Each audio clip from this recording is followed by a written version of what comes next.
Chapter 58, in which one scene of this history is closed.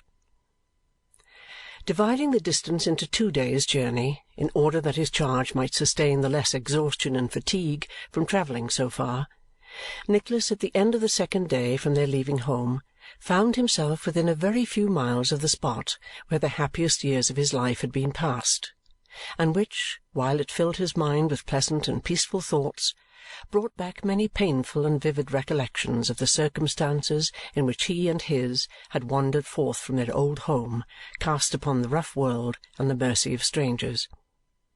It needed no such reflections as those which the memory of old days, and wanderings among scenes where our childhood has been passed, usually awaken in the most insensible minds, to soften the heart of Nicholas, and render him more than usually mindful of his drooping friend.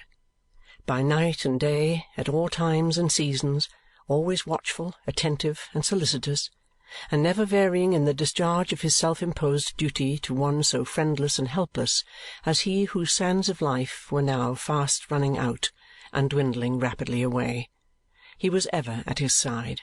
He never left him.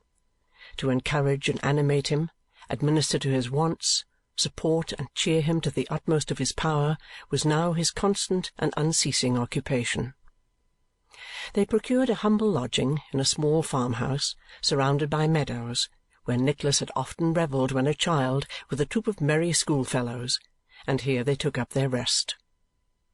At first Smike was strong enough to walk about for short distances at a time, with no other support or aid than that which Nicholas could afford him. At this time nothing appeared to interest him so much as visiting those places which had been most familiar to his friend in bygone days.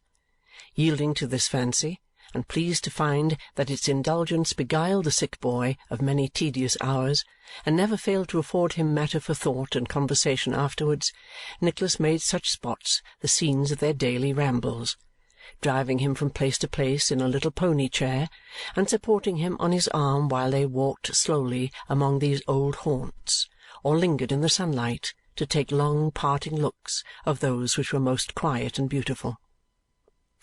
It was on such occasions as these that Nicholas, yielding almost unconsciously to the interest of old associations, would point out some tree that he had climbed 100 times to peep at the young birds in their nest, and the branch from which he used to shout to little Kate, who stood below terrified at the height he had gained, and yet urging him higher still by the intensity of her admiration. There was the old house, too, which they would pass every day, looking up at the tiny window through which the sun used to stream in and wake him on the summer mornings. They were all summer mornings then, and climbing up the garden wall and looking over, Nicholas could see the very rose-bush which had come, a present to Kate from some little lover, and she had planted with her own hands. There were the hedgerows, where the brother and sister had so often gathered wild flowers together, and the green fields and shady paths where they had so often strayed. There was not a lane, or brook, or copse, or cottage near, with which some childish event was not entwined, and back it came upon the mind, as events of childhood do, nothing in itself, perhaps a word, a laugh, a look, some slight distress, a passing thought or fear, and yet more strongly and distinctly marked, and better remembered than the hardest trials or severest sorrows of a year ago. One of these expeditions led them through the churchyard, where was his father's grave. "Even here," said Nicholas softly, "we used to loiter, before we knew what death was, and when we little thought whose ashes would rest beneath, and, wondering at the silence, sit down to rest and speak below our breath. Once Kate was lost, and after an hour of fruitless search, they found her fast asleep under that tree which shades my father's grave. He was very fond of her, and said when he took her up in his arms, still sleeping, that whenever he died he would wish to be buried where his dear little child had laid her head. You see his wish was not forgotten." Nothing more passed at the time, but that night, as Nicholas sat beside his bed, Smike started from what had seemed to be a slumber, and laying his hand in his, prayed, as the tears coursed down his face, that he would make him one solemn promise. "What is that?" said Nicholas kindly. If I can redeem it or hope to do so, you know I will. I am sure you will, was the reply. Promise me that when I die, I shall be buried near as they can make my grave to the tree we saw today. Nicholas gave the promise. He had few words to give it in, but they were solemn and earnest. His poor friend kept his hand in his and turned as if to sleep, but there were stifled sobs, and the hand was pressed more than once or twice or thrice before he sank to rest and slowly loosed his hold. In a fortnight's time he became too ill to move about. Once or twice Nicholas drove him out, propped up with pillows, but the motion of the chaise was painful to him and brought on fits of fainting, which in his weakened state were dangerous. There was an old couch in the house which was his favourite resting-place by day, and when the sun shone and the weather was warm, Nicholas had this wheeled into a little orchard which was close at hand, and his charge being well wrapped up and carried out to it, they used to sit there sometimes for hours together.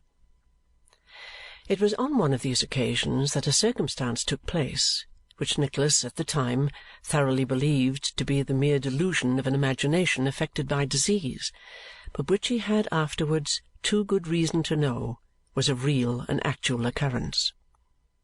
He had brought Smike out in his arms, poor fellow, a child might have carried him then, to see the sunset, and having arranged his couch, had taken his seat beside it. He had been watching the whole of the night before, and being greatly fatigued both in mind and body, gradually fell asleep. He could not have closed his eyes 5 minutes when he was awakened by a scream, and starting up in that kind of terror which affects a person suddenly roused, saw to his great astonishment that his charge had struggled into a sitting posture, and with eyes almost starting from their sockets, cold dew standing on his forehead, and in a fit of trembling which quite convulsed his frame, was calling to him for help. "Good heaven! What is this?" said Nicholas, bending over him. "Be calm. You have been dreaming." "No, no, no!" cried Smike, clinging to him. "Hold me tight. Don't let me go. There, behind the tree." Nicholas followed his eyes, which were directed to some distance behind the chair from which he himself had just risen, but there was nothing there. "This is nothing but your fancy," he said as he strove to compose him. "Nothing else, indeed." "I know better. I saw as plain as I see now," was the answer. "Oh, say you'll keep me with you. Swear you won't leave me for an instant." "Do I ever leave you?" returned Nicholas. "Lie down again. There. You see, I'm here. Now tell me, what was it?" "Do you remember?" said Smike in a low voice, and glancing fearfully round. "Do you remember my telling you of the man who first took me to the school?" "Yes, surely." "I raised my eyes just now towards that tree, that one with the thick trunk, and there, with his eyes fixed on me, he stood." "Only reflect for one moment," said Nicholas. "Granting, for an instant, that it's likely he is alive and wandering about a lonely place like this, so far removed from the public road, do you think that at this distance of time you could possibly know that man again?" "Anywhere, in any dress," returned Smike. "But just now he stood leaning upon his stick and looking at me exactly as I told you I remembered him. He was dusty with walking and poorly dressed. I think his clothes were ragged, but directly I saw him, the wet night, his face when he left me, the parlour I was left in, and the people that were there, all seemed to come back together. When he knew I saw him, he looked frightened, for he started and shrunk away. I have thought of him by day and dreamt of him by night. He looked in my sleep when I was quite a little child, and has looked in my sleep ever since, as he did just now." Nicholas endeavoured, by every persuasion and argument he could think of, to convince the terrified creature that his imagination had deceived him, and that this close resemblance between the creation of his dreams and the man he supposed he had seen was but a proof of it, but all in vain. When he could persuade him to remain for a few moments in the care of the people to whom the house belonged, he instituted a strict inquiry whether any stranger had been seen, and searched himself behind the tree, and through the orchard, and upon the land immediately adjoining, and in every place near where it was possible for a man to lie concealed, but all in vain. Satisfied that he was right in his original conjecture, he applied himself to calming the fears of Smike, which, after some time, he partially succeeded in doing, though not in removing the impression upon his mind, for he still declared, again and again, in the most solemn and fervid manner, that he had positively seen what he had described, and that nothing could ever remove his conviction of its reality. And now Nicholas began to see that hope was gone, and that upon the partner of his poverty, and the sharer of his better fortune, the world was closing fast. There was little pain, little uneasiness, but there was no rallying, no effort, no struggle for life. He was worn and wasted to the last degree. His voice had sunk so low that he could scarce be heard to speak. Nature was thoroughly exhausted, and he had lain him down to die. On a fine mild autumn day, when all was tranquil and at peace, when the soft sweet air crept in at the open window of the quiet room, and not a sound was heard but the gentle rustling of the leaves, Nicholas sat in his old place by the bedside, and knew that the time was nearly come. So very still it was, that every now and then he bent down his ear to listen for the breathing of him who lay asleep, as if to assure himself that life was still there, and that he had not fallen into that deep slumber from which on earth there is no waking. While he was thus employed, the closed eyes opened, and on the pale face there came a placid smile. "That's well," said Nicholas. "The sleep has done you good." "I have had such pleasant dreams," was the answer. "Such pleasant, happy dreams." "Of what?" said Nicholas. The dying boy turned towards him, and putting his arm about his neck, made answer. "I shall soon be there." After a short silence, he spoke again. "I am not afraid to die," he said. "I am quite contented. I almost think that if I could rise from this bed quite well, I would not wish to do so now. You have so often told me we shall meet again, so very often lately, and now I feel the truth of that so strongly that I can even bear to part from you."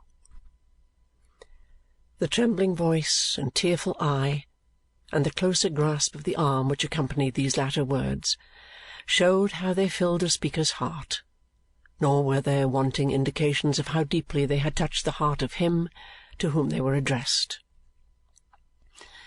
"You say well," returned Nicholas at length, "and comfort me very much, dear fellow.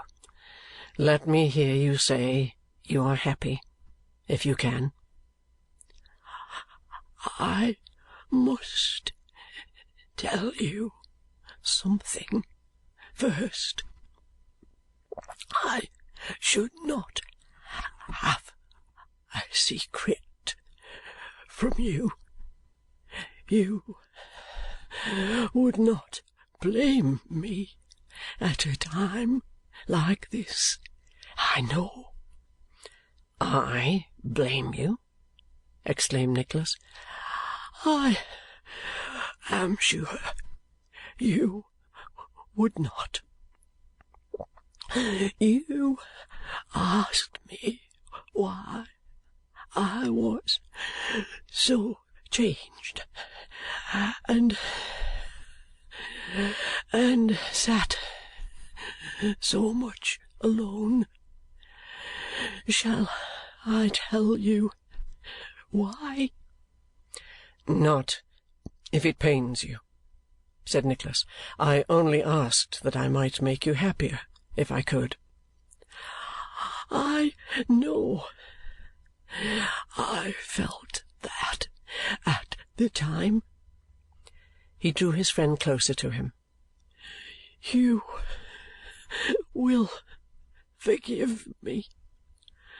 I could not help it, but though I would have died to make her happy, it broke my heart to see. I know he loves her dearly. Oh, who could find that out so soon as I?" The words which followed were feebly and faintly uttered, and broken by long pauses. But from them Nicholas learnt for the first time that the dying boy, with all the ardour of a nature concentrated on one absorbing, hopeless, secret passion, loved his sister Kate. He had procured a lock of her hair, which hung at his breast, folded in one or two slight ribbons she had worn.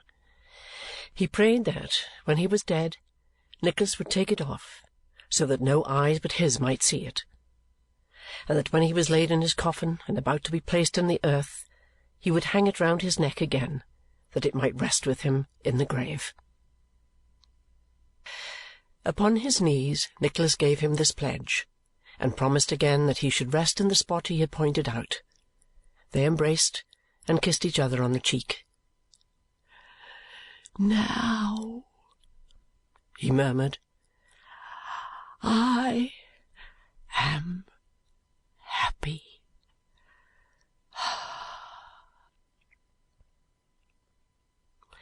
He fell into a light slumber, and waking smiled as before, then spoke of beautiful gardens which he said stretched out before him and were filled with figures of men, women, and many children, all with light upon their faces, then whispered that it was Eden, and so died. Chapter 58.